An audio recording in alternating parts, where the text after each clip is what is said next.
ਹੁਣ ਤੁਸੀਂ Punjabi radio USA ਨੂੰ ਆਪਣੇ ਫੋਨ ਨੰਬਰਾਂ ਤੋਂ ਸੁਣ ਸਕਦੇ ਹੋ, ਜਿਸ ਦੇ ਵਿੱਚ USA ਦੇ ਲਈ 832 551 5029, 8325515029 ਜਾਂ 605 475 6868, 6054756868, UK ਦੇ ਲਈ 3300101100, 3300 ਜਰਮਨੀ ਦੇ ਲਈ 51180904041511 80 90 40 41, ਫਰਾਂਸ ਦੇ ਲਈ 3318014255, 33 180 142 595, ਆਸਟ੍ਰੇਲੀਆ ਦੇ ਲਈ 1300 768 450, 1300 768 450। ਹੁਣ ਤੁਸੀਂ ਆਪਣੇ ਦੇਸ਼ਾਂ ਦੇ ਵਿੱਚੋਂ ਇਹਨਾਂ ਨੰਬਰਾਂ ਦੇ ਉੱਤੇ ਕਾਲ ਕਰਕੇ ਪੰਜਾਬੀ ਰੇਡੀਓ USA ਨੂੰ ਲਾਈਵ ਸੁਣ ਸਕਦੇ ਹੋ। ਇਸ ਦੇ ਨਾਲ ਹੀ ਤੁਸੀਂ ਖਬਰਾਂ, ਖਬਰ ਤੇ ਨਜ਼ਰ, ਸਿਹਤ ਸੰਭਾਲ ਦਾ ਪ੍ਰੋਗਰਾਮ, ਨਾਨ ਸਟਾਪ ਪੰਜਾਬੀ ਗੀਤ, ਗੁਰਬਾਣੀ ਰੇਡੀਓ, ਸ਼੍ਰੀ ਦਰਬਾਰ ਸਾਹਿਬ ਜੀ ਦੇ ਹੁਕਮਨਾਮਾ ਸਾਹਿਬ ਦੀ ਵਿਆਖਿਆ ਪੰਜਾਬੀ ਅਤੇ ਅੰਗਰੇਜ਼ੀ ਦੇ ਵਿੱਚ, ਵੱਖ-ਵੱਖ ਗੁਰੂ ਘਰਾਂ ਦਾ ਸਿੱਧਾ ਪ੍ਰਸਾਰਣ, ਇਹ ਸਾਰਾ ਕੁਝ ਇਹਨਾਂ ਨੰਬਰਾਂ ਤੇ ਡਾਇਲ ਕਰਕੇ ਸੁਣ ਸਕਦੇ ਹੋ। ਸੁਣਦੇ ਰਹੋ Punjabi radio USA। Punjabi radio USA ਸੁਣ ਰਹੇ ਸਾਰੇ ਸਰੋਤਿਆਂ ਨੂੰ ਬਲਵਿੰਦਰ ਕੌਰ ਵੱਲੋਂ ਪਿਆਰ ਭਰੀ ਸਤਿ ਸ਼੍ਰੀ ਅਕਾਲ। ਤੇ ਜਿਸ ਸਰੋਤੇ ਲੈ ਕੇ ਹਾਜ਼ਰ ਹੋ ਗਏ ਪ੍ਰੋਗਰਾਮ ਖਬਰ ਤੇ ਨਜ਼ਰ। ਖਬਰ ਤੇ ਨਜ਼ਰ ਪ੍ਰੋਗਰਾਮ ਦੇ ਵਿੱਚ ਸਾਡੇ ਨਾਲ ਹੁੰਦੇ ਨੇ ਅੱਜ ਦੇ ਦਿਨ ਬਲਤੇਜ ਪੰਨੂ ਤੇ ਦੱਸਦੇ ਨੇ ਜੀ ਪੰਜਾਬ ਦੇ ਵਿੱਚ ਜਾਂ ਭਾਰਤ ਦੇ ਵਿੱਚ ਜਿਹੜਾ ਉਹ ਕੀ ਕੁਛ ਵਾਪਰਿਆ ਆ, ਉਸ ਦੀਆਂ ਗੱਲਾਂ ਬਾਤਾਂ ਜਿਹੜੀਆਂ ਅਸੀਂ ਉਹਨਾਂ ਦੇ ਨਾਲ ਕਰਦੇ ਹਾਂ। ਤੇ ਅੱਜ ਹੀ ਇਹਨਾਂ ਦੇ ਕੁਐਸਚਨ ਆਨਸਰ ਜਿਹੜੇ ਹੁੰਦੇ ਆ ਉਹ ਐਤਵਾਰ ਨੂੰ ਹੁੰਦੇ ਆ ਜਾਂ ਸੋਮਵਾਰ ਨੂੰ ਹੁੰਦੇ ਆ। ਤੇ ਅੱਜ ਦੇ ਦਿਨ ਸਾਡੇ ਨਾਲ ਇਹ ਖਬਰਾਂ ਸਾਂਝੀਆਂ ਕਰਦੇ ਨੇ ਜੀ। ਖਬਰਾਂ ਸੁਣਨ ਲਈ ਤੁਸੀਂ ਡਾਇਲ ਕਰ ਸਕਦੇ ਹੋ ਜੀ ਫੋਨ ਨੰਬਰ 832 551 5029, 8325515029, 6054756868, 605 475 6868। ਇਹਨਾਂ ਨੰਬਰਾਂ 'ਤੇ ਡਾਇਲ ਕਰਕੇ ਤੁਸੀਂ ਪੰਜਾਬੀ ਰੇਡੀਓ USA ਨੂੰ ਸੁਣ ਸਕਦੇ ਹੋ ਜੀ। ਅਤੇ ਅੱਜ ਦੇ ਪ੍ਰੋਗਰਾਮ ਨੂੰ ਸਪੋਂਸਰ ਕੀਤਾ ਗਿਆ ਹੈ ਜੀ ਰਣਜੀਤ ਸਿੰਘ ਜੀ ਨਿਊ ਜਰਸੀ ਤੋਂ, ਰਜਿੰਦਰ ਕੌਰ ਜੀ ਸੈਨੋਜ਼ੇ ਤੋਂ, ਦਲੀਪ ਸਿੰਘ ਤੇ ਅਵਤਾਰ ਸਿੰਘ ਮੰਜਲ ਫਾਵਲਰ ਤੋਂ, ਕੁਲਵੰਤ ਸਿੰਘ ਤੇ ਨਵਿੰਦਰ ਕੌਰ ਜੀ ਨਿਊਯਾਰਕ ਤੋਂ, ਕਰਮਪਾਲ ਸਿੰਘ ਤੇ ਜਸਜੀਤ ਕੌਰ ਕਲੋਵਸ ਤੋਂ, ਖਾਲਸਾ ਇੰਸ਼ੋਰੈਂਸ ਏਜੰਸੀ ਸੈਨੋਜ਼ੇ ਤੋਂ। ਇਹਨਾਂ ਦੇ ਬਹੁਤ ਬਹੁਤ ਅਸੀਂ ਧੰਨਵਾਦੀ ਹਾਂ ਜੀ। ਇਸ ਪ੍ਰੋਗਰਾਮ ਨੂੰ ਇਹਨਾਂ ਨੇ ਸਪੋਂਸਰ ਕੀਤਾ। ਤੇ ਹੁਣ ਆਪਾਂ ਜੀ ਗੱਲਬਾਤ ਕਰਾਂਗੇ ਬਲਤੇਜ ਪੰਨੂ ਹੋਰਾਂ ਦੇ ਨਾਲ। ਬਲਤੇਜ ਪੰਨੂ ਜੀ ਸਤਿ ਸ਼੍ਰੀ ਅਕਾਲ, ਸਵਾਗਤ ਹੈ ਜੀ ਪੰਜਾਬੀ ਰੇਡੀਓ USA ਤੇ। ਸਤਿ ਸ਼੍ਰੀ ਅਕਾਲ ਜੀ, ਧੰਨਵਾਦ, ਮਿਹਰਬਾਨੀ ਜੀ। ਅੱਤ ਜੀ ਪਹਿਲਾਂ ਆਪਾਂ ਗੱਲ ਹਰਿਆਣੇ ਦੀਆਂ ਇਲੈਕਸ਼ਨਾਂ ਜਿਹੜੀਆਂ ਮੁੱਕ ਗਈਆਂ ਤੇ ਉੱਥੇ ਜਿਹੜੀਆਂ ਗਿਣਤੀਆਂ ਮਿਣਤੀਆਂ ਆ ਉਹ ਹੁੰਦੀਆਂ ਹੋਣੀਆਂ ਆ, ਉਹਦੀ ਕੀ ਅਪਡੇਟ ਆ? ਅੱਜ ਇਹਨਾਂ ਦੋ ਰਾਜਾਂ ਦੇ ਵਿੱਚ ਜਿਹੜੀ ਗਿਣਤੀ ਆ ਜੀ ਉਹ ਹੋ ਰਹੀ ਆ। ਕਈ ਤਰ੍ਹਾਂ ਦੀਆਂ ਜਿਹੜੀਆਂ ਕਿਆਸ ਅਰਾਈਆਂ ਨੇ ਉਹ ਲੱਗਣੀਆਂ ਸ਼ੁਰੂ ਹੋ ਗਈਆਂ ਨੇ ਕਿ ਕਿਹੜੀ ਸਰਕਾਰ ਜਿਹੜੀ ਆਉਂਦੀ ਆ, ਨਵੇਂ ਜੋੜ ਤੋੜ ਜਿਹੜੇ ਨੇ ਉਹ ਲੱਗ ਰਹੇ ਨੇ। ਸੋ ਦੇਖਦੇ ਹਾਂ ਜੀ ਕਿ ਇਹਨਾਂ ਦੋ ਥਾਵਾਂ ਦੇ ਉੱਤੇ, ਕਿਉਂਕਿ ਹਰਿਆਣੇ ਦੇ ਵਿੱਚ ਚਾਂਸ ਬਣ ਰਹੇ ਨੇ ਕਿ BJP ਦੀ ਸਰਕਾਰ ਜਿਹੜੀ ਆ ਉਹ ਆ ਸਕਦੀ ਹੈ। ਪਰ ਇਹਨਾਂ ਗਿਣਤੀਆਂ ਤੋਂ ਪਹਿਲਾਂ ਇੱਕ ਨਵੀਂ ਜਿਹੜੀ ਆ ਜੀ ਉਹ ਤੋੜ ਭੰਨ ਹੋਣੀ ਸ਼ੁਰੂ ਹੋਈ ਆ ਕੱਲ੍ਹ ਦੀ। ਉਹਦੇ ਵਿੱਚ ਜਿਹੜੇ ਬਿਹਾਰ ਤੋਂ ਨੇ ਲਾਲੂ ਪ੍ਰਸਾਦ ਯਾਦਵ ਤੇ ਨਿਤਿਸ਼ ਕੁਮਾਰ ਹੋਰੀ ਇੱਕ ਰੋਲ ਨਿਭਾ ਰਹੇ ਨੇ ਕਿ ਕਿਸੇ ਤਰੀਕੇ ਦੇ ਨਾਲ ਇੱਥੇ BJP ਦੀ ਸਰਕਾਰ ਜਿਹੜੀ ਹਰਿਆਣੇ ਦੇ ਵਿੱਚ ਆਉਣ ਤੋਂ ਰੋਕਿਆ ਜਾਵੇ ਜੀ। ਉਹਦੇ ਵਾਸਤੇ ਉਹ ਜਿਹੜੀ ਸਟ੍ਰੈਟਜੀ ਬਣਾ ਰਹੇ ਨੇ ਉਹ ਇਹ ਬਣਾ ਰਹੇ ਨੇ ਕਿ ਕਾਂਗਰਸ ਨੂੰ ਉਹ ਮਨਾਉਣ ਦੀ ਕੋਸ਼ਿਸ਼ ਕਰ ਰਹੇ ਨੇ ਕਿ ਉਹ ਇਨੈਲੋ ਦੀ ਸਪੋਰਟ ਜਿਹੜੀ ਆ ਉਹ ਕਰ ਦੇਵੇ, ਇੰਡੀਅਨ ਨੈਸ਼ਨਲ ਲੋਕ ਦਲ ਦੀ, ਤਾਂ ਕਿ ਉਹ ਜੇ ਸਪੋਰਟ ਕਰਦੀ ਹੈ ਤਾਂ ਇੰਡੀਅਨ ਨੈਸ਼ਨਲ ਲੋਕ ਦਲ ਦੀ ਜਿਹੜੀ ਸਰਕਾਰ ਆ ਉੱਥੇ ਬਣਾਈ ਜਾ ਸਕੇ। ਮੈਂ ਦੱਸਦਾ ਕਿ ਨਿਤਿਸ਼ ਕੁਮਾਰ ਹੋਰੀ ਰੈਲੀਆਂ ਦੇ ਵਿੱਚ ਵੀ ਜਿਹੜੇ ਆਏ ਸਨ, ਜਿਹੜੀ ਵੱਡੀ ਰੈਲੀ ਜੀਂਦ ਦੇ ਵਿੱਚ ਕੀਤੀ ਗਈ ਸੀ ਉੱਥੇ। ਜੇ ਮੰਨ ਲਓ ਇਹ, ਹਾਲਾਂਕਿ ਇਹ ਅਜੇ ਅਟਕਲਾਂ ਦੇ ਵਿੱਚ ਹੀ ਚੱਲ ਰਿਹਾ ਜੀ ਸਾਰਾ ਕੁਛ, ਅਜੇ ਕਿਸੇ ਪਾਸੇ ਗੱਲ ਲੱਗੀ ਨਹੀਂ ਆ। ਜੇ ਲੱਗਦੀ ਹੈ ਇਹ, ਜੇ BJP ਦੀ ਸਰਕਾਰ ਉੱਥੇ ਬਣਾਉਣ ਤੋਂ ਰੋਕਣ ਦੇ ਵਾਸਤੇ ਇਹ ਨਵਾਂ ਗੱਠਜੋੜ ਜਿਹੜਾ ਸਾਹਮਣੇ ਆਉਂਦਾ ਤਾਂ ਹਾਲਾਤ ਇੱਥੇ ਫਿਰ ਬਹੁਤੇ ਪਤਲੇ ਜਿਹੜੇ ਹੋਣਗੇ ਉਹ ਅਕਾਲੀ ਦਲ ਦੇ ਹੋਣਗੇ। ਅਕਾਲੀ ਦਲ ਕਿਹੜੇ ਮੂੰਹ ਦੇ ਨਾਲ ਲੋਕਾਂ ਦੇ ਸਾਹਮਣੇ ਆਊਗਾ ਜੀ ਕਿ ਕਾਂਗਰਸ ਜਿਹੜੀ ਆ ਉਹ ਸਪੋਰਟ ਕਰ ਰਹੀ ਹੈ ਇਨੈਲੋ ਨੂੰ? ਹੁਣ ਤੱਕ ਤਾਂ ਰੌਲਾ ਇਹੀ ਪਾਈ ਗਏ ਨਾ, ਇਨੈਲੋ ਤੇ ਅਕਾਲੀ ਦਲ ਦਾ ਗੱਠਜੋੜ ਜਿਹੜਾ ਜੀ ਉਹ ਸਰਕਾਰ ਬਣਾਊਗਾ ਹਰਿਆਣੇ ਦੇ ਵਿੱਚ। ਅਜੇ ਪਤਾ ਕੋਈ ਨਹੀਂ ਜੀ ਕੀ ਬਣਨਾ ਉੱਥੇ, ਕਿਹੜੀ ਪਾਰਟੀ ਜਿਹੜੀ ਆ ਉਹ ਆਉਂਦੀ ਹੈ, ਕਿਹਦੀ ਸਰਕਾਰ ਜਿਹੜੀ ਆ ਜੀ ਉਹ ਬਣਦੀ ਹੈ। ਪਰ ਜੇ ਇਹਨਾਂ ਅਟਕਲਾਂ ਦੇ ਉੱਤੇ ਕੋਈ ਯਕੀਨ ਕਰੀਏ ਤਾਂ ਪਹਿਲਾਂ ਤਾਂ ਇਹ ਕਿਹਾ ਜਾ ਰਿਹਾ ਸੀਗਾ ਕਿ ਜੇ BJP ਦੀ ਸਰਕਾਰ ਬਣਦੀ ਆ ਤੇ ਤਾਂ ਵੀ ਅਕਾਲੀ ਦਲ ਕੁੜਿੱਕੀ ਦੇ ਵਿੱਚ ਫਸੂਗਾ, ਜੇ ਨਹੀਂ ਬਣਦੀ ਤਾਂ ਵੀ ਕੁੜਿੱਕੀ ਦੇ ਵਿੱਚ ਫਸੂਗਾ। ਪਰ ਜੇ ਆ ਤੀਜੀ ਗੱਲ ਜਿਹੜੀ ਹੋ ਗਈ ਜੀ, ਮੈਂ ਸਮਝਦਾ ਇਹਨਾਂ ਦੋਨਾਂ ਕੜਿੱਕੀਆਂ ਤੋਂ ਵੱਡੀਆਂ ਤੋਂ ਜਿਹੜਾ ਜੀ ਇਹ ਉਦੋਂ ਵੱਡੀ ਗੱਲ ਹੋਊਗੀ ਕਿ ਇਹ ਕਿਹੜੇ ਮੂੰਹ ਦੇ ਨਾਲ ਫਿਰ ਆਉਣਗੇ ਜੀ। ਜੇ ਕਾਂਗਰਸ ਜੇ ਸਪੋਰਟ ਕਰ ਦਿੰਦੀ ਆ ਇਨੈਲੋ ਨੂੰ, ਤੇ ਫਿਰ ਮਤਲਬ ਇਹਦਾ ਹੋ ਗਿਆ ਜੀ ਕਿ ਅਕਾਲੀ ਦਲ, ਇਨੈਲੋ, ਕਾਂਗਰਸ ਉਹਨਾਂ ਦੀ ਸਾਂਝੀ ਜਿਹੜੀ ਗੱਠਜੋੜ ਦੀ ਸਰਕਾਰ ਆ ਉਹ ਬਣੂਗੀ। ਹਾਲਾਂਕਿ ਅਕਾਲੀਆਂ ਨੂੰ ਮਿਲੀਆਂ 2 ਸੀਟਾਂ ਹੀ ਨੇ, ਕੱਦੂ ਅੰਗੂਰ ਵਾਲੀ ਸਬਜ਼ੀ ਆ ਜੀ, 2 ਅੰਗੂਰ 2 ਕੱਦੂ। 88 ਜਿਹੜੀਆਂ ਨੇ ਉਹ ਜਿਹੜੀਆਂ ਨੇ ਇਨੈਲੋ ਦੇ ਕੋਲੇ ਨੇ, 2 ਅਕਾਲੀ ਦਲ ਦੇ ਕੋਲੇ ਨੇ। ਇਹਨਾਂ 'ਚੋਂ ਕੋਈ ਜਿੱਤਦੇ ਨੇ ਜਾਂ ਨਹੀਂ, ਚਾਂਸਸ ਬਹੁਤ ਘੱਟ ਨੇ ਕਿ ਉਹ ਜਿੱਤ ਸਕਣਗੇ। ਨਹੀਂ ਵੀ ਜਿੱਤਦੇ ਜ਼ਰੂਰ ਤਾਂ ਰਹੂਗਾ ਨਾ ਜੀ। ਤੇ ਜੇ ਕਾਂਗਰਸ ਸਪੋਰਟ ਕਰਦੀ ਆ ਫਿਰ ਹਾਲਾਤ ਕਿਹੋ ਜਿਹੇ ਬਣਨਗੇ। ਹੁਣ ਤੱਕ ਕਾਂਗਰਸ ਨੂੰ ਭੰਡ ਕੇ ਤਾਂ ਰਾਜਨੀਤੀ ਕਰਦੇ ਰਹੇ। ਬਿਲਕੁਲ ਜੀ। ਗੱਲ ਇਹ ਹੈਗੀ ਕਿ ਜਿਹੜੀ ਪੋਲੀਟਿਕਸ ਹੁੰਦੀ ਆ ਉਹਦੇ ਵਿੱਚ ਕੋਈ ਦੋਸਤੀ ਨਹੀਂ, ਕੋਈ ਰਿਸ਼ਤੇਦਾਰੀ ਨਹੀਂ, ਪਤਾ ਨਹੀਂ ਕਿਹਨੇ ਕਿੱਧਰ ਨੂੰ ਚਲੇ ਜਾਣਾ ਆ। ਇਹ ਗੱਲ ਤਾਂ ਮੰਨਣ ਵਾਲੀ ਹੈ। ਤੇ ਅੱਗੇ ਗੱਲ ਕਰੀਏ ਜੀ, ਲੋਕਾਂ ਨੂੰ ਸੁੱਖ ਦਾ ਸਾਹ ਆਇਆ, ਡੀਜ਼ਲ ਦੀਆਂ ਕੀਮਤਾਂ ਘਟ ਗਈਆਂ ਜੀ। ਡੀਜ਼ਲ ਦੀਆਂ ਕੀਮਤਾਂ ਜਿਹੜੀਆਂ ਉਹ ਘਟੀਆਂ, ਟੈਂਪਰੇਰੀ ਇਹ ਸੁੱਖ ਦਾ ਸਾਹ ਹੈ ਜੀ। ਲੰਮੇ ਟਾਈਮ ਦੇ ਵਾਸਤੇ ਜੇ ਦੇਖਿਆ ਜਾਵੇ ਤਾਂ ਇਹ ਔਖਾ ਵੀ ਹੋਊਗਾ ਜੀ ਥੋੜਾ। ਡੀਜ਼ਲ ਜਿਹੜਾ ਜੀ ਉਹ ਹੁਣ ਸਰਕਾਰ ਦੇ ਕੰਟਰੋਲ ਤੋਂ ਮੁਕਤ ਹੋ ਗਿਆ। ਇਹਦੀ ਸ਼ੁਰੂਆਤ ਜਿਹੜੀ ਸੀ ਪਿਛਲੀ UPA ਦੀ ਸਰਕਾਰ ਨੇ ਕੀਤੀ ਸੀਗੀ। ਹਰ ਮਹੀਨੇ ਜਿਹੜੀਆਂ ਡੀਜ਼ਲ ਦੀਆਂ ਪ੍ਰਾਈਸਿਸ ਸਨ ਉਹ ਵੱਧ ਰਹੀਆਂ ਸਨ, 50 ਪੈਸੇ ਵਿੱਚੋਂ ਕਈ ਵਾਰੀ ਵੱਧ ਵੀ ਜਿਹੜੀਆਂ ਉਹ ਵਧੀਆਂ। ਹੁਣ ਜਿਹੜਾ ਡੀਜ਼ਲ ਆ ਜੀ ਇੱਥੇ ਤੁਹਾਡੇ ਵਾਂਗੂ ਦੀ ਮੁਕਤ ਹੋ ਗਿਆ ਬਿਲਕੁਲ, ਪੈਟਰੋਲ ਡੀਜ਼ਲ ਦੋਨੋਂ ਹੀ। ਹੁਣ ਜਿਹੜੇ ਡੇਲੀ ਬੇਸਿਸ ਦੇ ਉੱਤੇ ਕਰੂਡ ਆਇਲ ਦੇ ਜਿਹੜੇ ਭਾਅ ਨੇ ਜੀ ਉਹਦੇ ਹਿਸਾਬ ਦੇ ਨਾਲ ਰੇਟ ਜਿਹੜੇ ਉਹ ਠਾਹ ਜਾਣਗੇ। 3 ਰੁਪਏ ਤੇ 37 ਪੈਸੇ ਜਿਹੜਾ ਜੀ ਉਹ ਡੀਜ਼ਲ ਸਸਤਾ ਹੋ ਭਾਰਤ ਦੇ ਵਿੱਚ। ਕਾਫੀ ਵੱਡੀ ਰਾਹਤ ਜਿਹੜੀ ਆ ਜੀ ਉਹ ਸਮਝੀ ਜਾ ਰਹੀ ਹੈ, ਪਰ ਜਿੰਨਾ ਪਿਛਲੇ ਸਮੇਂ ਦੇ ਵਿੱਚ ਵਧਿਆ ਉਹਦੇ ਮੁਕਾਬਲੇ ਬਹੁਤ ਥੋੜਾ ਹੈ। ਜਿੱਥੇ ਆਮ ਲੋਕ ਸੁੱਖ ਦਾ ਸਾਹ ਜਿਹੜਾ ਵੀ ਲੈ ਨੇ ਔਰ ਚੰਗਾ ਮਹਿਸੂਸ ਕਰ ਰਹੇ ਨੇ ਕਿ ਥੋੜੇ ਜਿਹੇ ਸਹੀ ਉਹਨਾਂ ਦੇ ਵੀ ਅੱਛੇ ਦਿਨ ਆਏ ਆ, ਪਰ ਇਸ ਵੇਲੇ ਦਿਨ ਆ ਗਏ ਪੰਜਾਬ ਸਰਕਾਰ ਦੇ। ਪੰਜਾਬ ਸਰਕਾਰ ਗਾਲਾਂ ਕੱਢ ਰਹੀ ਹੈ ਕਿ ਇਹ ਨਵਾਂ ਪੰਗਾ ਕੀ ਪੈ ਗਿਆ। ਉਹ ਇਸ ਕਰਕੇ ਕਿ 300 ਕਰੋੜ ਰੁਪਏ ਦਾ ਘਾਟਾ ਜਿਹੜਾ ਜੀ ਉਹ ਪੰਜਾਬ ਸਰਕਾਰ ਨੂੰ ਸਾਲਾਨਾ ਜਿਹੜਾ ਉਹ ਜਰਨਾ ਪਊਗਾ, ਕਿਉਂਕਿ ਕੀਮਤਾਂ ਜਿਹੜੀਆਂ ਨੇ ਉਹ ਘਟਣ ਦੇ ਨਾਲ ਜਿਹੜਾ ਇਹਨਾਂ ਨੇ ਸੈਸ ਲਾਇਆ ਸੀਗਾ ਜੀ ਨਵਾਂ ਡੀਜ਼ਲ ਦੇ ਉੱਤੇ ਪਿਛਲੇ ਦਿਨਾਂ ਦੇ ਵਿੱਚ ਉਹ ਘਟ ਜੂਗਾ ਜੀ, ਕਿਉਂਕਿ ਉਹ ਕੀਮਤ ਦੇ ਹਿਸਾਬ ਦੇ ਨਾਲ ਸੀਗਾ। ਕੀਮਤ ਦੇ ਉੱਤੇ ਜਿਹੜਾ ਵੈਟ ਹੈ ਉਹ ਜਿਹੜੀ ਸਰਕਾਰ ਲੈਂਦੀ ਹੈ, ਵੈਟ ਤੋਂ ਉਹਨੂੰ ਘਾਟਾ ਪੈਣਾ, ਕੀਮਤ ਥੱਲੇ ਜਿਹੜੀ ਹੈ ਜੀ ਉਹ ਚਲੇਗੀ। ਇਹਦੇ ਨਾਲ ਵੱਡੀ ਜਿਹੜੀ ਉਥਲ ਪੁਥਲ ਆ ਉਹ ਸਰਕਾਰੀ ਖਜ਼ਾਨੇ ਦੇ ਵਿੱਚ ਜਿਹੜਾ ਹੋਊਗੀ। 300 ਕਰੋੜ ਦਾ ਘਾਟਾ ਜਿਹੜਾ ਸਹਿਣਾ ਪੰਜਾਬ ਦੇ ਵਾਸਤੇ ਬੜਾ ਔਖਾ। ਇਸ ਵੇਲੇ 3 ਰੁਪਏ ਵੀ ਖਜ਼ਾਨੇ ਦੇ ਵਿੱਚ ਆ ਜਾਣ ਤਾਂ ਸਾਰਾ ਖਜ਼ਾਨਾ ਮੰਤਰੀ ਜਿਹੜੇ ਉਹ ਖੁਸ਼ੀ ਮਨਾਉਣ ਲੱਗ ਜਾਂਦੇ, ਕੁਛ ਤਾਂ ਆਇਆ। ਜਦੋਂ 300 ਕਰੋੜ ਘਟੂਗਾ ਫਿਰ ਕਿਹੜੇ ਪਾਸੇ ਵੱਲ ਨੂੰ ਜਾਣਗੇ। ਹਾਂ, ਲੰਮੇ ਟਾਈਮ ਦੇ ਵਾਸਤੇ ਮੈਂ ਤਾਂ ਕਿਹਾ ਜੀ ਕਿ ਪਹਿਲਾਂ ਜਿਹੜੀ ਸਬਸਿਡੀ ਵਗੈਰਾ ਡੀਜ਼ਲ ਦੇ ਉੱਤੇ ਕੁਛ ਮਿਲਦੀ ਸੀ, ਖਾਸ ਤੌਰ ਦੇ ਉੱਤੇ ਜ਼ਿਮੀਂਦਾਰਾਂ ਦੇ ਵਾਸਤੇ ਇਹ ਸੁੱਖ ਦੀ ਗੱਲ ਸੀਗੀ। ਹੁਣ ਜਿਹੜਾ ਜੀ ਜ਼ਿਮੀਂਦਾਰ ਜਿਹੜੇ ਨੇ ਉਹਨਾਂ ਦੇ ਕੋਲੋਂ ਇਹ ਸਬਸਿਡੀ ਜਿਹੜੀ ਆ ਉਹ ਗਈ ਤੇ ਹੁਣ ਜਿਹੜਾ ਜੀ ਕੰਟਰੋਲ ਤੋਂ ਮੁਕਤ ਹੋ ਗਿਆ।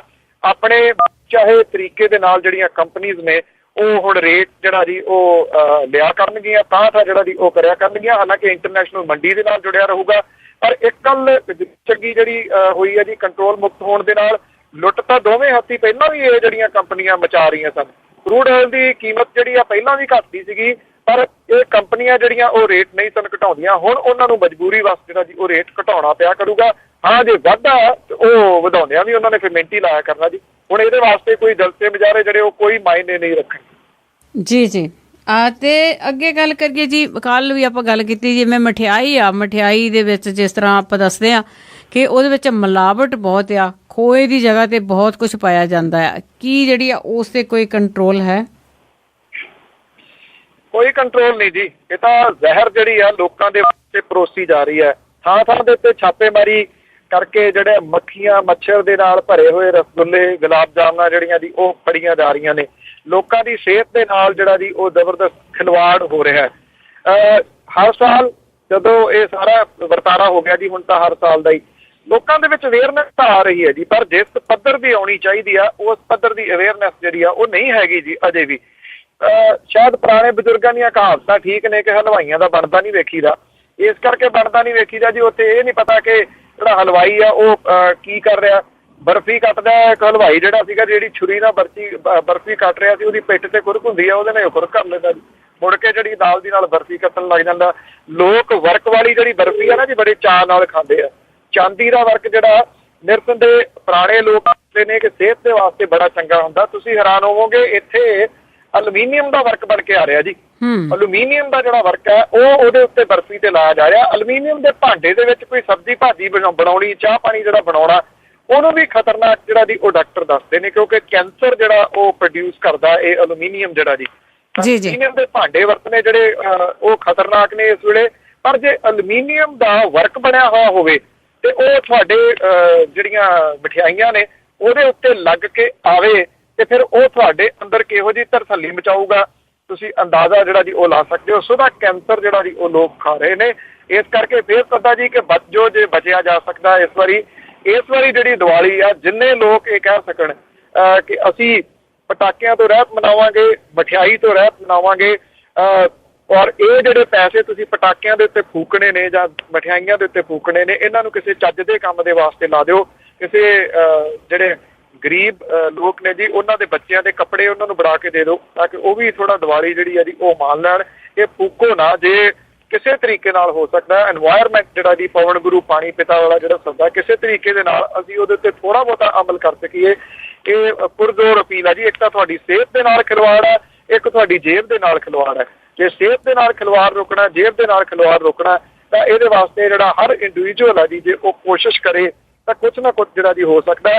ਸਾਡੇ ਇੱਕ ਜਿਹੜੀ ਨਵੀਂ ਪ੍ਰਥਾ ਕੈਨੇਡਾ ਅਮਰੀਕਾ 'ਚ ਪਈ ਜਾਂਦੀ ਆ ਕਿ ਜਿਵੇਂ ਦਰਬਾਰ ਸਾਹਿਬ ਵਾਲੇ ਉਹ ਰੋਕਣ ਨੂੰ ਤਿਆਰ ਨਹੀਂ ਗੇ ਜੀ ਆਤਿਸ਼ਬਾਜ਼ੀ, ਔਰ ਬਾਹਰਲੇ ਮੁਲਕਾਂ ਦੇ ਵਿੱਚ ਜਿਹੜੇ ਗੁਰਦੁਆਰੇ ਨੇ ਉਹ ਵੀ ਕਹਿਣ ਲੱਗੇ ਕਿ ਸਾਡੇ ਇੱਥੇ ਤੁਸੀਂ ਚਲਾ ਲਿਓ, ਜਾਂ ਉਹ ਚਲਾਉਣ ਲੱਗੇ ਪਟਾਕੇ। ਮੈਂ ਸਮਝਦਾ ਕਿ ਇਹ ਜਿਹੜੀ ਪ੍ਰਥਾ ਹੈ ਨਾ ਜੀ, ਇਹ ਰੁਕਣੀ ਚਾਹੀਦੀ ਹੈ। ਕਿਉਂਕਿ ਜਿਹੜੇ ਦੀਵੇ ਬਾਲਣ ਵਾਲੀ ਗੱਲ ਹੈ ਉਹਦੇ ਨਾਲ ਤਾਂ ਵਾਤਾਵਰਨ ਸ਼ੁੱਧ ਹੋ ਸਕਦਾ। ਜਿਹੜੀਆਂ ਲੜੀਆਂ ਲਾ ਕੇ ਵਾਤਾਵਰਨ ਸ਼ੁੱਧ ਨਹੀਂ ਹੁੰਦਾ। ਤੁਹਾਡਾ ਜਿਹੜਾ ਘਰ ਹੈ ਉਹ ਜ਼ਰੂਰ ਜਗਮਗਾ ਸਕਦਾ ਜੀ, ਪਰ ਉਹ ਬਿਜਲੀ ਦੀ ਦੁਰਵਰਤੋਂ ਜਾਂ ਤੁਹਾਡੇ ਪੈਸੇ ਦੀ ਜਿਹੜੀ ਆ ਦੁਰਵਰਤੋਂ ਹੋ ਸਕਦੀ ਹੈ। ਜੇ ਕੋਈ ਮਨਾਉਣਾ ਹੀ ਚਾਹੁੰਦਾ ਦੀਵਾਲੀ ਦੀਵੇ ਬਾਲ ਕੇ ਤਾਂ ਉਹ ਮਨਾ ਸਕਦਾ ਜੀ, ਪਰ ਰੋਕਿਆ ਜਾਵੇ ਜੀ ਫਜ਼ੂਲ ਖਰਚੀ, ਜੇ ਕਿਸੇ ਤਰੀਕੇ ਦੇ ਨਾਲ ਰੁਕ ਸਕਦੀ ਹੈ। ਹਾਂ ਬਿਲਕੁਲ ਜੀ। ਜਿਹੜਾ ਪੋਲਿਊਸ਼ਨ ਆ ਉਹ ਸਾਡੇ ਅੰਦਰ ਹੀ ਜਾਂਦਾ ਆ। ਤੇ ਅੱਗੇ ਕਰਦੇ ਹਾਂ ਜੀ, ਜਿਹੜੀ ਜੈ ਲਲਿਤਾ ਹੈਗੀ ਆ, ਜੈ ਲਲਿਤਾ ਨੂੰ 21 ਦਿਨਾਂ ਬਾਅਦ ਛੱਡਿਆ ਤੇ ਕਿੰਨੀਆਂ ਕੁ ਉੱਥੇ ਉਹਨਾਂ ਦਾ ਸਵਾਗਤ ਕੀਤਾ ਜਾ ਰਿਹਾ? ਤਮਿਲਨਾਡੂ ਦੇ ਵਿੱਚ ਜਿਹੜੀ ਦੀਵਾਲੀ ਉਹ ਕਈ ਦਿਨ ਐਡਵਾਂਸ ਆ ਗਈ, ਕਿਉਂਕਿ ਉੱਥੇ ਜਿਹੜੇ ਉਹਦੇ ਚਾਹੁਣ ਵਾਲੇ ਨੇ ਉਹ ਬਹੁਤ ਵੱਡੀ ਗਿਣਤੀ ਦੇ ਵਿੱਚ ਸਾਂਝੀ ਡੋਮੈਸਟਿਕ ਫਲਾਈਟ ਦੇ ਰਾਹੀਂ ਉਹ ਤਮਿਲਨਾਡੂ ਜਿਹੜਾ ਜੀ ਉਹ ਪਹੁੰਚੀ। ਲੋਕ ਜਿਹੜੇ ਸਨ ਉਹ ਮਰਨ ਮਰਾਉਣ ਲਈ ਤਿਆਰ ਸਨ। ਜਿਹੜੀ ਉਹਨਾਂ ਦੀ ਅੰਮਾ ਆ ਉਹਦੀ ਇੱਕ ਝਲਕ ਪਾਉਣ ਦੇ ਵਾਸਤੇ ਉਹਦਾ ਸਵਾਗਤ ਲੋਕ ਇੱਦਾਂ ਕਰ ਰਹੇ ਸਨ ਜਿਵੇਂ ਤਮਿਲਨਾਡੂ ਦੇ ਵਾਸਤੇ ਕੋਈ ਬਹੁਤ ਵੱਡੀ ਜੰਗ ਜਿੱਤ ਕੇ ਆਈ ਹੋਵੇ। ਕਰਪਸ਼ਨ ਦੇ ਦੋਸ਼ਾਂ ਦੇ ਵਿੱਚ ਅੰਦਰ ਗਈ ਜਿਹੜੀ ਜੈ ਲਲਿਤਾ ਹੈ ਉਹ ਹੁਣ ਬਹੁਤੇ ਦਰਸ਼ਨ ਬਾਹਰ ਨਹੀਂ ਦੇ ਸਕਦੀ। ਗੱਡੀ ਦੇ ਵਿੱਚੋਂ ਹੀ ਉਹਨੇ ਹੱਥ ਹਿਲਾਇਆ। ਉਹਦਾ ਰੀਜ਼ਨ ਇਹ ਹੈ ਕਿ ਉਹਦੀ ਹਾਊਸ ਅਰੈਸਟ ਹੈ ਜੀ ਇੱਕ ਕਿਸਮ ਦੇ ਨਾਲ। ਦਸੰਬਰ ਤੱਕ ਉਹਨੂੰ ਅੰਦਰ ਹੀ ਜਿਹੜਾ ਜੀ ਰਹਿਣਾ ਪਊਗਾ। ਸ਼ਾਇਦ ਉਹਦਾ ਭਾਰ ਹੋਰ ਵੱਧ ਜਾਏ ਜਿੰਨਾ ਪਹਿਲਾਂ ਹੀ ਉਹਦਾ ਹੈਗਾ ਇੰਨਾ। ਤੋ ਜਿਹੜੀ ਦੂਸਰੀ ਗੱਲ ਹੈ ਜੀ ਕਿ ਉਹ ਗੱਦੀ ਤੋਂ ਗਈ। ਜਿਹੜਾ ਮੁੱਖ ਮੰਤਰੀ ਬਣਾਇਆ ਜੀ ਉਹਨੇ ਉਹ ਸਵਾਗਤ ਕਰਨ ਦੇ ਵਾਸਤੇ ਏਅਰਪੋਰਟ ਦੇ ਉੱਤੇ ਪਹੁੰਚਿਆ ਹੋਇਆ ਸੀਗਾ ਜੀ। ਸਾਰਾ ਪੁਲਿਸ ਪ੍ਰਸ਼ਾਸਨ ਜਿਹੜਾ ਜੀ ਉਹਦੇ ਵਾਸਤੇ ਲਾਇਆ ਹੋਇਆ ਸੀਗਾ। 21 ਦਿਨ ਦੀ ਜੇਲ੍ਹ ਦੀ ਦਾਲ ਜਿਹੜੀ ਹੈ ਜੀ ਉਹ ਪੀ ਕੇ ਜੈ ਲਲਿਤਾ ਬਾਹਰ ਆਈ ਹੈ। ਮੈਂ ਕੱਲ ਵੀ ਗੱਲ ਕੀਤੀ ਸੀਗੀ ਕਿ ਬੇਸ਼ੱਕ ਕੁਝ ਲੋਕ ਸੋਚਣਗੇ ਕਿ ਸੁਪਰੀਮ ਕੋਰਟ ਨੇ ਉਹਨੂੰ ਜ਼ਮਾਨਤ ਕਿਉਂ ਦੇਤੀ। ਜੈ ਲਲਿਤਾ ਵਰਗੀ ਜਿਹੜੀ ਇਹ ਕੱਦ ਦੀ ਆਗੂ ਜਿਹੜੀ ਤਾਮਿਲਨਾਡੂ ਦੇ ਵਿੱਚ ਜਿਹਦੀ ਤੂਤੀ ਬੋਲਦੀ ਆ ਉਹਨੂੰ ਇੰਨੇ ਦਿਨ ਜੇਲ੍ਹ ਦੇ ਵਿੱਚ ਲਵਾ ਦੇਣੀ ਆਪਣੇ ਆਪ 'ਚ ਬੜੀ ਵੱਡੀ ਪ੍ਰਾਪਤੀ ਹੈ ਜੀ। ਜੀ ਬਿਲਕੁਲ, ਉਸ ਦੀ ਪਾਵਰ ਤਾਂ ਮੈਨੂੰ ਲੱਗਦਾ ਉਨੀ ਕੀ ਹੈਗੀ। ਅੱਗੇ ਗੱਲ ਕਰਦੇ ਹਾਂ ਜੀ ਕਾਲੇ ਧਨ ਦੀ। ਕਾਲੇ ਧਨ ਦੇ ਖਿਲਾਫ ਵੀ ਜਿਹੜਾ ਮਸਲਾ ਉਹ ਭਖਦਾ ਜਾਂਦਾ ਆ ਜੀ। ਜਦੋਂ ਤਾਂ ਬੀਜੇਪੀ ਸੀਗੀ ਜੀ ਵਿਰੋਧੀ ਧਿਰ ਦੇ ਵਿੱਚ, ਉਦੋਂ ਤਾਂ ਇਹ ਪਾਰਲੀਮੈਂਟਾਂ ਵੀ ਜਾਮ ਕਰਦੀ ਰਹੀ। ਪਾਰਲੀਮੈਂਟ ਚੱਲਣ ਨਹੀਂ ਦਿੱਤੀ ਕਿੰਨੇ ਮਾਮਲੇ ਦਿੱਤੇ ਕਿ ਜਨਤਕ ਕਰੋ ਜਿਹੜੇ ਨਾਮ ਨੇ। ਸਰਕਾਰ ਉਦੋਂ ਦੀ ਕਾਂਗਰਸ ਜਿਹੜੀ ਉਹਦੇ ਸਾਥੀਆਂ ਦੀ ਇਹ ਕਹਿੰਦੀ ਰਹੀ ਅਸੀਂ ਨਹੀਂ ਕਰ ਸਕਦੇ। ਲੋਕਾਂ ਨੂੰ ਆਸ ਬੱਝੀ ਇੱਕ ਕਿ ਹੁਣ ਜਿਹੜੇ ਜਨਤਕ ਜਾਣਗੇ। ਹੁਣ ਹੱਥ ਜਿਹੜੇ ਖੜੇ ਕੀਤੇ ਨੇ ਬੀਜੇਪੀ ਦੇ। ਉਦੋਂ ਬਾਅਦ ਜਿਹੜਾ ਹੈ ਜੀ ਵਿਰੋਧ ਜਿਹੜਾ ਜੀ ਉਹ ਵਿਰੋਧੀ ਧਿਰਾਂ ਦੇ ਵੱਲੋਂ ਮੋਦੀ ਸਰਕਾਰ ਦਾ ਕੀਤਾ ਜਾ ਰਿਹਾ। ਜਿਹੜੇ ਅਰੁਣ ਜੇਤਲੀ ਨੇ ਉਹ ਕਹਿੰਦੇ ਕਿ 1995 ਦੇ ਵਿੱਚ ਕਾਂਗਰਸ ਦੀ ਸਰਕਾਰ ਨੇ ਇੱਕ ਸਮਝੌਤਾ ਕੀਤਾ ਸੀ ਜਿਹਦੇ ਤਹਿਤ ਇਹ ਸਮਝੌਤਾ ਬਾਹਰਲੇ ਮੁਲਕਾਂ ਦੇ ਨਾਲ ਸੀਗਾ। ਇਹਦੇ ਕਰਕੇ ਅਸੀਂ ਜਿਹੜਾ ਜੀ ਉਹ ਇਹ ਨਾਂ ਲੋਕਾਂ ਦੇ ਨਹੀਂ ਦੇ ਸਕਦੇ। ਹੁਣ 1995 ਤੋਂ ਬਾਅਦ ਅਟਲ ਬਿਹਾਰੀ ਵਾਜਪੇਈ ਹੋਰਾਂ ਦੀ ਜਿਹੜੀ ਅਗਵਾਈ ਦੇ ਵਿੱਚ ਸਰਕਾਰ ਰਹੀ ਹੈ ਐਨਡੀਏ ਦੀ, ਉਦੋਂ ਕਿਉਂ ਨਾ ਫਿਰ ਚੇਂਜ ਕਰ ਲਿਆ ਜੀ ਇਹ ਸਮਝੌਤਾ ਜਿਹੜਾ ਸੀਗਾ। ਇਹ ਸਿਰਫ ਬਹਾਨਾ ਆ। ਇਹ ਲੋਕਾਂ ਨੂੰ ਬੇਵਕੂਫ ਬਣਾਉਣ ਵਾਲੀ ਜਿਹੜੀ ਗੱਲ ਹੈ ਜੀ। ਜਿਹੜੇ ਮੁੱਦੇ ਦੇ ਉੱਤੇ ਬੀਜੇਪੀ ਜਿਹੜੀ ਉਹ ਸਰਕਾਰ ਬਣਾ ਗਈ, ਉਹ ਮੁੱਦਾ ਹੁਣ ਜਦੋਂ ਉਹਦੇ ਸਾਹਮਣੇ ਆਇਆ ਤੇ ਲੋਕਾਂ ਦੇ ਵਾਸਤੇ ਫਿਰ ਲੋਕਾਂ ਦੇ ਪੱਲੇ ਤਾਂ ਜਿਹੜਾ ਜੀ ਉਹ ਕੁਛ ਵੀ ਨਾ ਪਿਆ। ਸਿਰਫ ਇੱਕ ਜਿਹੜਾ ਲੋਲੀਪੌਪ ਸੀਗਾ ਉਹੀ ਹਿੱਸਿਆ ਹੈ ਨਾ ਜੀ। ਸੋ ਇਸ ਮਾਮਲੇ ਦੇ ਉੱਤੇ ਤਾਂ ਆਪਣੇ ਢਿੱਡ ਘਮਾਊ ਬਾਬਾ ਜੀ ਰਾਮਦੇਵ ਉਹ ਵੀ ਚੁੱਪ ਕਰ ਗਿਆ। ਹੁਣ ਉਹ ਨਹੀਂ ਕਿਤੇ ਲੱਭਦਾ, ਅੰਨਾ ਹਜ਼ਾਰੇ ਕਿਤੇ ਨਹੀਂ ਬੋਲਦਾ, ਕਿਰਨ ਬੇਦੀ ਦਾ ਕੋਈ ਬਿਆਨ ਨਹੀਂ ਆਇਆ ਜੀ। ਜਿਹੜੇ ਕਹਿੰਦੇ ਸੀਗੇ ਜੇ ਕਾਲਾ ਧਨ ਵਾਪਸ ਲਿਆਉਣਾ ਤਾਂ ਫਿਰ ਬੀਜੇਪੀ ਦੀ ਸਰਕਾਰ ਜਿਹੜੀ ਹੈ ਨਾ ਜੀ ਉਹ ਲਿਆਉਣੀ ਪਊਗੀ। ਸੋ ਪਤਾ ਨਹੀਂ ਜੀ ਹੁਣ ਇਹ ਕਾਲਾ ਧਨ ਕਦੀ ਆ ਸਕੂਗਾ ਜਾਂ ਨਹੀਂ, ਪਰ ਮੇਰਾ ਇਹ ਪਰਸਨਲ ਮੰਨਣਾ ਜੀ ਕਿ ਕਾਲਾ ਧਨ ਗਿਆ ਹੋਇਆ ਜਿਹੜਾ ਉਹ ਵਾਪਸ ਨਹੀਂ ਆਉਣਾ। ਸਿਰਫ ਇੱਕੋ ਹੋ ਸਕਦਾ ਕਿ ਅੱਗੋਂ ਕਿਸੇ ਤਰੀਕੇ ਦੇ ਨਾਲ ਜਾਣ ਦੇ ਵਾਸਤੇ ਜਿਹੜਾ ਜੀ ਉਹ ਰੋਕਿਆ ਜਾਵੇ। ਕੈਨੇਡਾ ਅਮਰੀਕਾ ਦੇ ਵਿੱਚ ਕਿੰਨੇ ਫਾਰਮ ਹਾਊਸ ਨੇ ਜੀ ਜਿਹੜੇ ਇੱਥੋਂ ਲੁੱਟ ਕੇ ਪੈਸਾ ਪੁਲਿਸ ਵਾਲਿਆਂ ਨੇ ਬਾਹਰ ਫੜਾਏ ਨੇ। ਇਹੋ ਜਿਹੀਆਂ ਚੀਜ਼ਾਂ ਕਦੀ ਕਿਤੇ ਸਾਹਮਣੇ ਆ ਜਾਣਗੀਆਂ ਜੀ ਜਾਂ ਕਿਤੇ ਉਹ ਵਾਪਸ ਆ ਜਾਊਗਾ? ਪੋਸੀਬਲ ਹੀ ਨਹੀਂ ਹੈ। ਪਹਿਲਾਂ ਰਾਮਦੇਵ ਆਪਣਾ ਟਾਪੂ ਵੇਚ ਕੇ ਪੈਸੇ ਲੈ ਆਏ, ਜਿਹੜਾ ਉਹਨੇ ਇੰਗਲੈਂਡ ਦੇ ਨੇੜੇ ਲਿਆ, ਸਾਰਾ ਹਵਾਲਾ ਦੇ ਨਾਲ ਇੱਥੋਂ ਪੈਸਾ ਗਿਆ ਜੀ, ਉਹ ਲੈ ਆਵੇ। ਮੇਰਾ ਖਿਆਲ ਇਹੀ ਬੜੀ ਵੱਡੀ ਪ੍ਰਾਪਤੀ ਹੋਊਗੀ। ਜੀ ਬਿਲਕੁਲ, ਕਿ ਇੰਡੀਆ ਦਾ ਜਿਹੜਾ ਕਾਲਾ ਧਨ ਹੈ ਉਹ ਕਾਫੀ ਜ਼ਿਆਦਾ ਹੈ ਜਿਹੜਾ ਬਾਹਰ ਆ। ਤੇ ਅੱਗੇ ਗੱਲ ਕਰਦੇ ਹਾਂ ਜੀ ਕਾਂਗਰਸ ਦੀ। ਉਹਨਾਂ ਦੇ ਜਿਹੜੀ ਮਹਿਲਾ ਕਾਂਗਰਸ ਪ੍ਰਧਾਨ ਆ ਉਸਨੇ ਵੀ ਮੋਰਚਾ ਖੋਲਿਆ ਜੀ ਬਾਜਵੇ ਦੇ ਖਿਲਾਫ। ਬਾਜਵੇ ਦੇ ਖਿਲਾਫ ਸੀ ਜਿਹੜੇ ਕਾਂਗਰਸ ਦੇ, ਹਾਂਜੀ ਕਾਂਗਰਸ ਦੇ ਜਿਹੜੇ ਪ੍ਰਧਾਨ ਨੇ, ਜਿਹੜੇ ਰਾਹੁਲ ਗਾਂਧੀ ਹੋਰੀ ਸਿੱਖਿਆ ਤਾਂ ਬੜੀ ਲੰਮੀ ਚੌੜੀ ਦੇ ਗਏ ਇੱਥੇ ਆ ਕੇ, ਪਰ ਉਹਦਾ ਅਸਰ ਜਿਹੜਾ ਜੀ ਉਹ ਕਿਤੇ ਵੀ ਨਹੀਂ ਹੋਇਆ। ਰਾਹੁਲ ਗਿਆ ਤੇ ਲੋਕਾਂ ਨੂੰ ਨਾਲ ਦੀ ਨਾਲ ਕਾਂਗਰਸੀਆਂ ਨੂੰ ਜਿਹੜਾ ਜੀ ਇਹ ਵਿਸਰ ਗਿਆ ਕਿ ਉਹ ਤਾਂ ਲੰਮਾ ਚੌੜਾ ਪਾਠ ਪੜ੍ਹਾ ਕੇ ਗਏ ਨੇ ਕਿ ਜੇ ਭਾਈ ਅਜੇ ਵੀ ਨਾ ਸੁਧਰੇ ਤੇ ਫਿਰ 2017 ਦੇ ਵਿੱਚ ਫੇਰ ਵਿਰੋਧੀ ਧਿਰ ਵਾਲੇ ਬੈਂਚਾਂ ਦੇ ਉੱਤੇ ਬਹਿਣ ਦੀ ਤਿਆਰੀ ਕਰ ਲਓ। ਹੁਣ ਜਿਹੜਾ ਜੀ ਇਹ ਮੋਰਚਾ ਖੋਲਿਆ ਪ੍ਰਤਾਪ ਸਿੰਘ ਬਾਜਵਾ ਦੇ ਖਿਲਾਫ ਮਹਿਲਾ ਕਾਂਗਰਸ ਦੀ ਜਿਹੜੀ ਪ੍ਰਧਾਨ ਹੈ ਕਿੱਟੂ ਗਰੇਵਾਲ ਉਹਨੇ।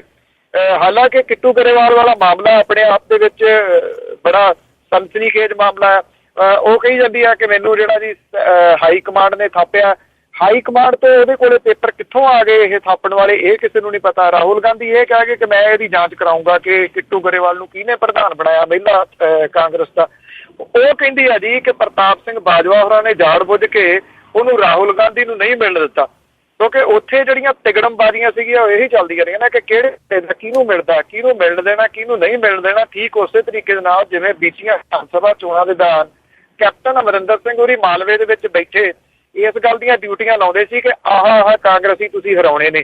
12 ਕਾਂਗਰਸੀਆਂ ਨੂੰ ਹਰਾਉਣ ਦੀ ਡਿਊਟੀ ਲਾਈ, 12 ਬੰਦਿਆਂ ਨੂੰ ਵੀ ਜਿਤਾਉਣ ਦੀ ਡਿਊਟੀ ਉਹਨਾਂ ਨੇ ਨਹੀਂ ਲਾਈ। ਸੋ ਕਾਂਗਰਸ ਜਿਹੜੀ ਆ ਜੀ ਉਹਨੇ ਨਾ ਬੀਤੇ ਤੋਂ ਕੁਝ ਸਿੱਖਿਆ ਤੇ ਨਾ ਸਿੱਖਣ ਦੇ ਕੋਈ ਆਸਾਰ ਜਿਹੜੇ ਉਹ ਨਜ਼ਰ ਆਉਂਦੇ ਨੇ। ਇਹ ਕਿੱਟੂ ਗਰੇਵਾਲ ਵਾਲਾ ਹੁਣ ਨਵਾਂ ਮਸਲਾ ਜਿਹੜਾ ਜੀ ਸ਼ੁਰੂ ਹੋ ਗਿਆ ਔਰ ਉਹਨੇ ਪ੍ਰਤਾਪ ਸਿੰਘ ਬਾਜਵਾ ਦੇ ਖਿਲਾਫ ਖੁੱਲ੍ਹਾ ਮੋਰਚਾ ਜਿਹੜਾ ਜੀ ਉਹ ਖੋਲ ਦਿੱਤਾ। ਤੋ ਇੱਕ ਕਿਸਮ ਦੇ ਨਾਲ ਕੈਪਟਨ ਧੜੇ ਦੇ ਨੇੜੇ ਹੋਣ ਦੇ ਵਾਸਤੇ ਇਹ ਸਾਰਾ ਕੁਝ ਕਰ ਰਹੇ ਨੇ, ਪਰ ਇਸ ਗੱਲ ਨੂੰ ਇਹ ਭੁੱਲ ਰਹੇ ਨੇ ਕਿ ਕੈਪਟਨ ਦੇ ਤਾਂ ਨੇੜੇ ਹੋ ਜਾਣਗੇ ਪਰ ਕਾਂਗਰਸ ਦੇ ਵਾਸਤੇ ਤਾਂ ਜਿਹੜੇ ਖੂਹ ਨੇ ਉਹ ਪੁੱਟੀ ਜਾ ਰਹੇ ਨੇ। ਜੀ ਤੇ ਅੱਗੇ ਗੱਲ ਕਰੀਏ, ਜਿਹੜੀ ਵੀ ਪਾਰਟੀ ਪਾਵਰ ਦੇ ਵਿੱਚ ਹੁੰਦੀ ਆ ਤਾਂ ਉਸ ਦੇ ਜਿਹੜੇ ਬੰਦੇ ਹੁੰਦੇ ਆ ਥੱਲੇ ਤੱਕ ਉਹਦੇ ਵਿੱਚ ਗੁੰਡਾਗਰਦੀ ਉਹ ਬੜੀ ਕਰਦੇ। ਇਸੇ ਤਰ੍ਹਾਂ ਜੀ ਅੱਜ ਕੱਲ੍ਹ ਬਰਨਾਲੇ ਦੇ ਵਿੱਚ ਇੱਕ ਬੰਦੇ ਦੀਆਂ ਲੱਤਾਂ ਤੋੜ ਦਿੱਤੀਆਂ ਗਈਆਂ ਜੀ। ਬਰਨਾਲੇ ਦੇ ਵਿੱਚ ਇੱਕ ਸਾਬਕਾ MC ਹੈ ਜੀ, ਅਕਾਲੀ ਦਲ ਦਾ ਅਹਿਮ ਆਗੂ ਆ ਹੇਮਰਾਜ ਸ਼ਰਮਾ। ਉਹਨੇ ਇੱਕ ਜਿਹੜਾ ਵਪਾਰੀ ਹੈ ਜੀ ਉਹਨੂੰ ਇੰਨਾ ਬੁਰੇ ਤਰੀਕੇ ਦੇ ਨਾਲ ਕੁੱਟਿਆ ਕਿ ਉਹਦੀਆਂ ਲੱਤਾਂ ਹੀ ਤੋੜ ਦਿੱਤੀਆਂ ਬਾਜ਼ਾਰ ਦੇ ਵਿੱਚ ਸ਼ਰੇਆਮ ਉਹਦੀ ਕੁੱਟਮਾਰ ਜਿਹੜੀ ਕੀਤੀ। ਪਰਚਾ ਦਰਜ ਜਿਹੜਾ ਜੀ ਉਹ ਹੇਮਰਾਜ ਸ਼ਰਮਾ ਦੇ ਉੱਤੇ ਹੋ ਗਿਆ। ਉਹਨੂੰ ਪੁਲਿਸ ਨੇ ਗ੍ਰਿਫਤਾਰ ਵੀ ਜਿਹੜਾ ਕਰ ਲਿਆ। ਪਰ ਵਪਾਰੀ ਵਰਗ ਜਿਹੜਾ ਜੀ, ਕਿਉਂਕਿ ਬਰਨਾਲੇ ਦੇ ਵਿੱਚ ਵਪਾਰੀ ਵਰਗ ਕਾਫੀ ਵੱਡਾ, ਉਹਨਾਂ ਵਿੱਚ ਤਕੜਾ ਰੋਸ ਜਿਹੜਾ ਜੀ ਉਹ ਪਾਇਆ ਜਾ ਰਿਹਾ। ਜਿਹੜਾ MC ਲੈਵਲ ਦਾ ਸੀਗਾ ਜੀ ਅਕਾਲੀ ਦਲ ਦਾ ਇਹ ਆਗੂ, ਦੇਖਿਆ ਜਾਵੇ ਹੁਣ ਤਾਂ ਜਨਰਲ ਸਕੱਤਰ ਦਾ ਉਹਦਾ ਡਿਜ਼ਰਵ ਕਰਦਾ ਜੀ। ਸੋ ਉਹਦੀ ਤਰੱਕੀ ਕਦੋਂ ਹੁੰਦੀ ਆ ਉਹਦੇ ਵਾਲੇ ਮਾਮਲੇ ਦੇ ਉੱਤੇ ਇਹਦੇ ਵਾਸਤੇ ਥੋੜਾ ਇੰਤਜ਼ਾਰ ਕਰਨਾ ਪਊ। ਲੋਕ ਤਾਂ ਚਾਹੀਦੇ ਆ, ਚੁਣ ਕੇ ਹੀਰੇ ਹੀ ਤਾਂ ਲਿਆਂਦੇ ਹੋਏ ਆ ਜੀ ਸਾਰੇ ਦੂਜੀਆਂ ਪਾਰਟੀਆਂ ਤੋਂ। ਬਿਲਕੁਲ ਜੀ, ਬਿਲਕੁਲ ਦਲ ਬਦਲੂ ਬਹੁਤ ਆ। ਮੇਰਾ ਆਖਰੀ ਸਵਾਲ ਹੋਊਗਾ ਜੀ, ਗੋਲੇਆਲ ਦੇ ਵਿੱਚ ਇੱਕ ਗੁਰਦੀਪ ਸਿੰਘ ਨਾਮੀ ਵਿਅਕਤੀ ਦੀ ਜਿਹੜੀ ਲਾਸ਼ ਆ ਉਹ ਰੁਲ ਰਹੀ ਆ। ਗੋਨੇਆਣਾ ਇਹ ਪਿੰਡਾ ਦੀ ਇੱਕ ਕਸਬਾ ਹੈ। ਗੋਨੇਆਣਾ ਦੇ ਵਿੱਚ ਲਾਸ਼ ਕਿਉਂ ਰੁਲ ਰਹੀ ਹੈ? ਕਿਉਂਕਿ ਇੱਕ ਐਕਸੀਡੈਂਟ ਹੋ ਗਿਆ ਜੀ ਇਸ ਗੁਰਦੀਪ ਸਿੰਘ ਨਾਂ ਦੇ ਵਿਅਕਤੀ ਦਾ। ਉਹਨੂੰ ਇਹ ਉੱਥੋਂ ਗੋਨੇਆਣੇ ਤੋਂ ਫਰੀਦਕੋਟ ਲੈ ਗਏ। ਫਰੀਦਕੋਟ ਦਾ ਜਿਹੜਾ ਉੱਥੋਂ ਦਾ ਮੈਡੀਕਲ ਇੰਸਟੀਟਿਊਸ਼ਨ ਆ ਸਰਕਾਰੀ, ਉਹਨਾਂ ਨੇ ਦਾਖਲ ਕਰਨ ਤੋਂ ਨਾ ਕਰਤੀ। ਇਹ ਕਿਹਾ ਕਿ ਇਹਨੂੰ PG ਲੈ ਜਾਓ। ਗਰੀਬ ਪਰਿਵਾਰ ਆ, ਚੰਡੀਗੜ੍ਹ ਜੋਗਾ ਕਿਰਾਇਆ ਨਹੀਂ ਹੈਗਾ ਉਹਨਾਂ ਕੋਲੇ। ਉਹਨਾਂ ਨੇ ਫਿਰ ਕਿਸੇ ਪ੍ਰਾਈਵੇਟ ਹਸਪੀਟਲ ਦੇ ਵਿੱਚ ਦਾਖਲ ਜਿਹੜਾ ਉਹ ਕਰਵਾ ਦਿੱਤਾ। ਐਕਸੀਡੈਂਟ ਦੇ ਜਿਹੜੇ ਜ਼ਖਮ ਸੀਗੇ ਜੀ ਉਹਨਾਂ ਦੀ ਤਾਬ ਨਹੀਂ ਚੱਲੀ ਇਹਨੇ ਤੇ ਇਹਦਾ ਕਰਕੇ ਗੁਰਦੀਪ ਸਿੰਘ ਦੀ ਡੈਥ ਹੋ ਗਈ। ਗੁਰਦੀਪ ਸਿੰਘ ਦਾ ਹੁਣ ਪ੍ਰਾਈਵੇਟ ਹਸਪੀਟਲ ਆ ਜੀ, ਸਰਕਾਰੀ ਹੁੰਦਾ ਤੇ ਕੁਛ ਨਾ ਕੁਛ ਜਿਹੜਾ ਸੀ ਪ੍ਰੈਸ਼ਰ ਵਗੈਰਾ ਪੈ ਜਾਂਦਾ, ਪਰ ਸਰਕਾਰੀ ਵਾਲਿਆਂ ਨੇ ਦਾਖਲ ਹੀ ਨਹੀਂ ਕੀਤਾ। ਉਹ ਦਾਖਲ ਨਹੀਂ ਕਰਦੇ, ਕਿਸੇ ਨੂੰ ਮਰੀਜ਼ਾਂ ਦੀ ਗਿਣਤੀ ਨਹੀਂ ਵਧਾਉਣੀ ਚਾਹੁੰਦੇ। 1,40,000 ਰੁਪਏ ਦਾ ਬਿੱਲ ਬਣ ਗਿਆ। ਪ੍ਰਾਈਵੇਟ ਹਸਪੀਟਲਾਂ ਵਾਲਿਆਂ ਦਾ ਹੱਲ ਇਹ ਹੈ ਜੀ, ਜਾਂ ਉਹਨਾਂ ਦਾ ਹਾਲ ਇਹ ਆ ਕਿ ਉਹ ਇਸ ਚੀਜ਼ ਦੀ ਪਰਵਾਹ ਨਹੀਂ ਕਰਦੇ ਕਿ ਸੱਟ ਕਿਹਨੂੰ ਲੱਗੀ ਆ, ਬਿਮਾਰ ਕੌਣ ਹੈ। ਉੱਥੇ ਤਾਂ ਸਪੀਕਰ ਦੇ ਵਿੱਚ 5 ਮਿੰਟ ਹੀ ਨਾ ਬੋਲੀ ਜਾਂਦੀ ਹੈ, ਫਲਾਨਾ ਬੰਦਾ ਆ ਕੇ ਇੱਥੇ ਕਾਊਂਟਰ ਤੇ ਮਿਲੇ, ਫਲਾਨਾ ਬੰਦਾ ਕਾਊਂਟਰ ਤੇ ਮਿਲੇ। ਕਾਊਂਟਰ ਤੇ ਮਿਲਣ ਦਾ ਮਕਸਦ ਇਹੀ ਹੁੰਦਾ ਜੀ ਪੈਸੇ ਮੁੱਕ ਗਏ, ਅਗਲੇ ਜਿਹੜੇ ਨੇ ਉਹ ਜਮ੍ਹਾਂ ਕਰਾਓ। ਸੋ ਇਹ ਪ੍ਰਾਈਵੇਟ ਇਲਾਜ ਜਿਹੜਾ ਜੀ, ਇਹ 5 ਸਟਾਰ ਹਸਪੀਟਲ ਨੇ, ਜਿਹੜੇ ਵੱਡੇ ਵੱਡੇ ਹਸਪੀਟਲ ਹੋ ਗਏ, ਜਿਹੜੇ ਮੋਹਾਲੀ ਦੇ ਵਿੱਚ ਖੁੱਲੇ ਹੋਏ ਫੋਰਟੀਜ਼ ਵਰਗੇ ਜਿਹੜੇ ਨੇ ਜੀ, ਜਾਂ ਬਾਕੀ ਥਾਵਾਂ ਦੇ ਉੱਤੇ, ਤੇ ਸਾਡੇ ਜਿਹੜਾ ਖੁੱਲਿਆ ਹੋਇਆ ਕੋਲੰਬੀਆ ਹਸਪੀਟਲ ਪਟਿਆਲੇ ਦੇ ਵਿੱਚ, ਇਹ 5 ਸਟਾਰ ਹਸਪੀਟਲ ਨੇ। ਤੇ ਇਹਨਾਂ ਦੇ ਵਿੱਚ ਇਲਾਜ ਬਹੁਤ 1,40,000 ਰੁਪਈਆ ਉਹ ਵਿਚਾਰਾ ਪਰਿਵਾਰ ਕਿੱਥੋਂ ਲੈ ਕੇ ਆਵੇ, ਜਿਹਦੇ ਕੋਲੇ ਚੰਡੀਗੜ੍ਹ PGI ਜਾਣ ਪੈਸੇ ਨਹੀਂ ਸੀਗੇ। ਪਿੰਡ ਵਾਲਿਆਂ ਨੇ ਇਕੱਠੇ ਹੋ ਕੇ ਪੈਸੇ ਕੀਤੇ, ਉਹ ਲੱਖ ਤੋਂ ਉੱਪਰ ਨਹੀਂ ਇਕੱਠਾ ਕਰ ਸਕੇ ਜੀ। ਗੁਰਦੀਪ ਸਿੰਘ ਦੀ ਜਿਹੜੀ ਡੈੱਡ ਬੋਡੀ ਹੈ ਜੀ, ਉਹ ਰੁਲੀ ਜਾਂਦੀ ਆ ਇਸ ਪ੍ਰਾਈਵੇਟ ਹਸਪੀਟਲ ਦੇ ਵਿੱਚ। ਉਹ ਕਹਿੰਦੇ ਪਹਿਲਾਂ ਪੈਸੇ ਲਿਆਓ ਤੇ ਮੁੜ ਕੇ ਡੈੱਡ ਬੋਡੀ ਦਿੱਤੀ ਜਾਊਗੀ। ਹੁਣ ਜਿਹੜੀ ਡੈੱਡ ਬੋਡੀ ਪਈ ਆ ਜੀ, ਉਹਦਾ ਖਰਚਾ ਵੱਖਰਾ ਪਈ ਜਾ ਰਿਹਾ। ਉਹ ਡੇ ਬਾਏ ਡੇ ਉਹਦੇ ਉੱਤੇ ਜਿਹੜਾ ਜੀ ਉਹ ਵਧਾਈ ਜਾ ਰਹੇ ਨੇ। ਗਰੀਬ ਬੰਦੇ ਦਾ ਮਰਨਾ ਵੀ ਔਖਾ ਹੋ ਗਿਆ ਜੀ। ਉਹ ਤਾਂ ਮਰਨ ਵਾਲਾ ਮਰ ਗਿਆ, ਅਸਲ ਦੇ ਵਿੱਚ ਉਹਦਾ ਟੱਬਰ ਜਿਹੜਾ ਨਾ ਜੀ, ਉਹ ਪਿੱਛੇ ਕਈ ਮਾਇਨਿਆਂ ਦੇ ਵਿੱਚ ਮਰ ਰਿਹਾ। ਜੀ ਬਿਲਕੁਲ, ਪਰਿਵਾਰ ਦਾ ਬਹੁਤ ਔਖਾ ਹੁੰਦਾ। ਤੇ ਬਹੁਤ ਬਹੁਤ ਧੰਨਵਾਦ ਬਲਤੇਜ ਮਨੂ ਜੀ। Thank you very much. Thank you ਜੀ, ਥੈਂਕ ਯੂ। ਸਤਿ ਸ਼੍ਰੀ ਅਕਾਲ। ਸਤਿ ਸ਼੍ਰੀ ਅਕਾਲ ਜੀ।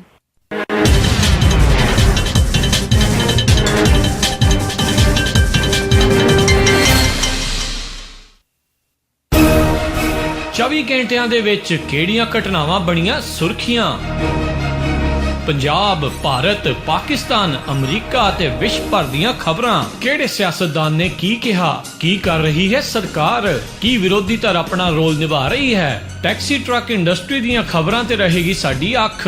ਮੌਸਮ ਦੀ ਜਾਣਕਾਰੀ, ਸਟਾਕ ਮਾਰਕੀਟ ਦੇ ਵਿੱਚ ਉਤਰਾਵ ਚੜਾਵ, ਡਾਲਰ ਪਾਉਂਡ ਦਾ ਭਾਅ, ਜਾਣਾਂਗੇ ਇਹ ਸਾਰਾ ਕੁਝ। ਇਹ ਸਾਰੀਆਂ ਖਬਰਾਂ ਪੰਜਾਬੀ ਦੇ ਵਿੱਚ ਤੁਹਾਡੇ ਲਈ ਪੇਸ਼ ਕਰਨਗੇ। ਸਤਿ ਸ਼੍ਰੀ ਅਕਾਲ ਦੋਸਤੋ, ਮੈਂ ਹਾਂ ਬਲਤੇਜ ਪੰਨੂ ਪੰਜਾਬ ਤੋਂ। ਟੈਲੀਸੋਟੋ ਮੈਂ ਚੰਡੀਗੜ੍ਹ ਤੋਂ ਸੁਸ਼ੀਲ ਦੁਸਾਂਝ। ਬਿਊਰੋ ਦਫ਼ਤਰ ਸ਼ਿਵਪੁਰਾ ਪਾਕਿਸਤਾਨ ਤੋਂ ਮਸੂਦ ਮਲੀ ਬੜਾ ਅਦਬ ਭਰਿਆ ਤਨੀਕਾ ਜੀ ਸਲਾਮ ਪੇਸ਼ ਕਰਦਾ ਹੈ, ਕਬੂਲ ਕਰੋ। ਸ੍ਰੀ ਮੁਕਤਸਰ ਸਾਹਿਬ ਤੋਂ ਜਸਵਿੰਦਰ ਸਿੰਘ ਬਿੱਟਾ ਵੱਲੋਂ ਪਿਆਰ ਭਰੀ ਨਿੱਘੀ ਸਤਿ ਸ੍ਰੀ ਅਕਾਲ।